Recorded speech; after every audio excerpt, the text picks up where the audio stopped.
माननीय मुख्य अतिथि, शिक्षक और मेरे सभी प्रिय मित्र, आप सबको मेरा नमस्कार। आज हम अपना 72वां गणतंत्र दिवस मनाने इकट्ठा हुए हैं। यह हमारे लिए पर्व नहीं बल्कि गौरव और सम्मान का दिन है। यह दिवस हर भारतीयों का अभिमान है। अनगिनत लोगों की कुर्बानी के बाद भारत माँ को 15 अगस्त 1947 को आज़ादी मिली, लेकिन हमें गणतंत्र का आकार 26 जनवरी 1950 को मिला, क्योंकि इस दिन हमारा संविधान लागू हुआ था।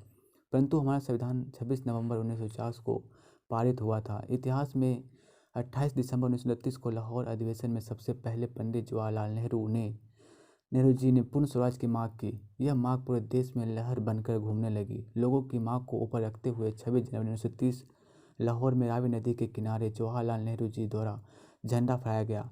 जब से इसे प्रतीकात्मक स्वतंत्र दिवस के रूप में मनाया जाने लगा। 15 अगस्त 1947 को हमारा देश अंग्रेजों के बंधन से मुक्त हुआ और हमारे देश के स्वतंत्रता सेनानियों ने संविधान लिखना शुरू कर दिया। यह 26 नवंबर 1950 को तैयार हो गया, परंतु 26 जनवरी 1930 का सम्मान रखते हुए इसे 26 जनवरी 1950 को लागू किया गया। भारतीय इतिहास एक लिखित संविधान है। हमारे संविधान को बनने में 2 साल 11 महीने 18 दिन का समय लगा। यहाँ 395 अनुच्छेद और 18 अनुसूचियों के साथ भारतीय संविधान दुनिया में सबसे बड़ा लिखित संविधान है। 26 जनवरी 1950 को डॉक्टर राजेंद्र प्रसाद ने गवर्नमेंट हाउस के दरबार में भारत के पहले राष्ट्रपति के रूप में शपथ ली थी।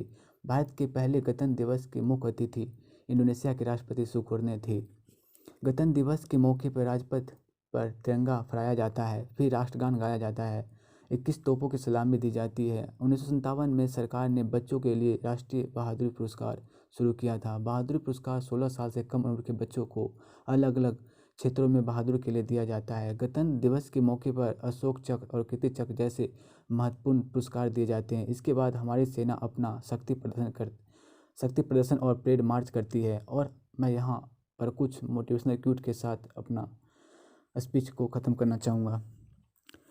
न पूछो ज़माने से कि क्या हमारी कहानी है, न पूछो ज़माने से कि क्या हमारी कहानी है।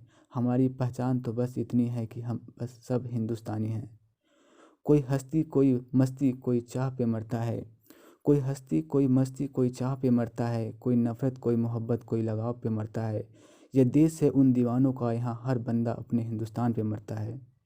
न सरकार मेरी है न रौब मेरा है, न सरकार मेरी है न रौब मेरा है, न बड़ा सा नाम मेरा है, मुझे तो एक छोटी सी बात का गौरव है। मैं हिंदुस्तान का हूँ और हिंदुस्तान मेरा है। भारतीय सैनिक कहते हैं इतनी सी बात हवाओं से बताओ, भारतीय सैनिक कहते हैं इतनी सी बात हवाओं से बताओ, रखना रोशनी होगी चिरागों को जलाए रखना, लहू देकर जिसकी हिफाजत की हमने उस तिरंगे को आंखों में बसाए रखना। जमाने भर में मिलते होंगे आशिक कई, लेकिन वतन से खूबसूरत कोई सनम नहीं होता। नोटों में लिपट के सोने में सिमट के मरे होंगे कई, लेकिन तिरंगा से खूबसूरत कफन नहीं होता। और ये मेरे लिए, तैरना है तो समुंदर में तैरो, नदी नालों में क्या रखा है। तैरना है तो समुंदर में तैरो, नदी नालों में क्या रखा है। प्यार करना है तो वतन से करो, इन बेवफा सनम में क्या रखा है।